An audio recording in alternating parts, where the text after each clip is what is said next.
Onun bir ronak tapamaslığı şu dedanglikidan. Bu bizchilik aql bo'lmasa onunda. Endi boshqalarga deb bo'g'il bo'lmaydi ekan, ma ishni men qildim, ma nima qilmagan deb. O biz qilganning bir nima qilib boqmoqlik o bola.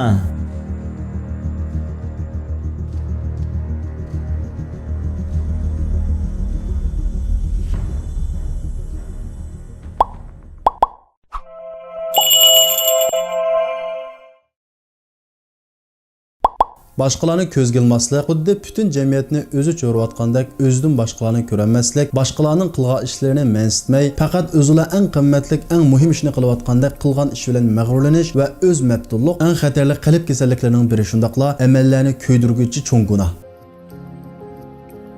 Qilgan ishlari bilan mag'rurlangan odamlar o'zini nihoyat mukammal chaqlab ustun tutadi. Boshqalarga kamchilik nazar bilan qarab, fikr taklif anglamaydi va aslo nasihat qabul qilmaydi. Shuning bilan ilmiy jihatda ilgirlashdan to'xtab qoladi. Mana bu mag'rurlanishning bizga soladigan dunyodagi tunji zini. Mag'rurlanish ko'p hollarda yaxshilarni ko'p qilgan gunoh ma'siyatdan o'zini yiroq tutgan kishilarda yuz berib qoladi. Shuning uchun payg'ambar alayhissalom bizni bundan ogohlantirib, men sizlarningki gunoh ma'siyatdan saqlanib qilib, u gunohdimi yomon ishga tushib qolishinglardan ensirayman. U bo'lsa-mu mag'rurlanish degan. Shuning uchun agar sizga Allah Taala gunoh ma'siyatdan o'zingizni tortadigan taqvodor bir qalb ato qilgan bo'lsa, fosiq gunohkor kishilarni mensitmaslik va ularni ko'zga ilmaslikdan saqlaning. Agar Alloh Taala sizga ilm elish fursati bergan bo'lsa, ilm elish fursatiga ega bo'lmaganlarga mensitmaslik nazaringiz bilan qarashdan saqlaning. Agar Alloh Taala sizga mol dunyodan iborat bu ne'matni bergan bo'lsa, bu ne'matlarga erishmaganlarni mensitmaslik va ko'zga ilmaslikdan saqlaning. Agar sizga Alloh Taala yaxshi ish qilish va yaxshi xizmat qilish fursati bergan bo'lsa, bu fursatga erishmaganlarni ko'zga ilmaslik va mensitmaslikdan saqlaning. Chunki mag'rurlanish va o'z mabdullik shayton axloqi bo'lgan hakovurlikning manbasi. Shundaqla hakovur odam payg'ambar alayhissalom Abu Zar radhiyallohu anhu ga degandek jahiliyat axloqlaridan bir axloqni ko'tarib olgan bo'ladi. Hakovurlik bir odamda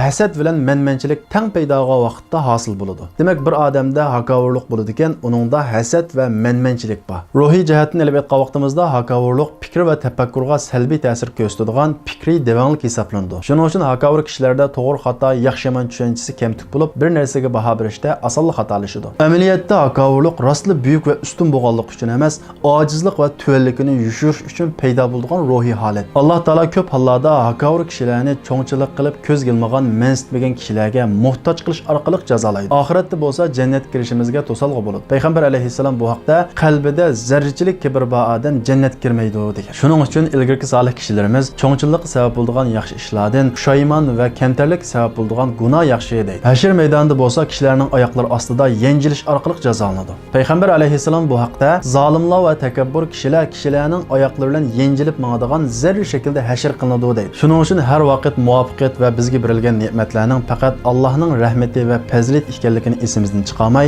mag'rurlanish va hakovurlikdan saqlanishimiz lozim. Ammo bizda takabburlik haqida xato tushunilgan ba'zi hukmlar bor. Masalan, go'zallikka intilish, salobatlik kiyinish, isil uylarda o'ltirish, isil mashinlarni haydash bu takabburlikka kirmaydi. Sahobalardan birisi payg'ambar alayhissalomdan bir odamning kiyimining go'zal bo'lishi va oyog'ining go'zal bo'lishini orzu qilishi takabburlikka kiramdi deb so'ragan vaqtda payg'ambar sallallohu alayhi vasallam Alloh go'zaldir, go'zallikni yaxshi ko'radi degan. Yana bir hadisda payg'ambar alayhissalom Alloh bandasiga bergan ne'matning uning tashqi ko'rinishlarida namoyon bo'lishini yaxshi ko'radi degan. Shuningdek, o'ziga ishonish, izzat va g'ururlik bo'lishmi takabburlikka kirmaydi. Undaqda hakovurlikning o'lchami nima? Payg'ambar alayhissalom hakovurlikni intayin ro'shan shaklda ikki narsaga bog'lab tushuntirdi. Payg'ambar alayhissalom hakovurlikni tushuntirib, hakovurlik degan haqni qabul qilmaslik va kishilarni ko'zga ilmaslik degan. Haqni qabul qilmaslik deganimiz o'zimiz bilan teng yoki o'zimizning kichik odamdan birisi bizning xatoligimizni tuzatganda yoki nasihat qilsa, har xil shaklda uning nasihatini va tuzatgan gapini rad qilib yoki o'zimizning qilgan ishini oqlab o'zimizning gapida ching turib olish, bu haqni qabul qilmaslik bo'ladi. Ikkinchisi kishilarni ko'zga ilmaslik. Ya'ni boshqalarni jamiyatdagi o'rni,